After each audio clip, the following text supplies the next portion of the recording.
Hello friends, তো এখন যাচ্ছি হচ্ছে মাঠে জলের বালতি আর কোদাল নিয়ে। কারণ তুমি সবাই জানো আমার জেঠু মারা গেছে, আজকে হচ্ছে নিরামিষ ভঙ্গ করতে হবে। তো জেঠু আর জেঠিমাদের খেতে দিতে হবে। জেঠিমাদের যেতে ওর জন্য করে আসা হয়েছে। এখন যেখানে খেতে হবে তো ওখানে কোদাল ও মা কি পাড়া দিলাম রে ভাই। আসতে হবে।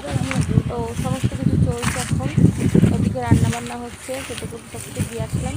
তখন আমি দাদা আর দিদি যাচ্ছি ওখানে, যেখানে করা হবে। এই যে এখানে দাদা পরিষ্কার করছে, এখানে এখানে জেঠিমাকে খেতে দেওয়া হবে, এগুলো পরিষ্কার করা হচ্ছে।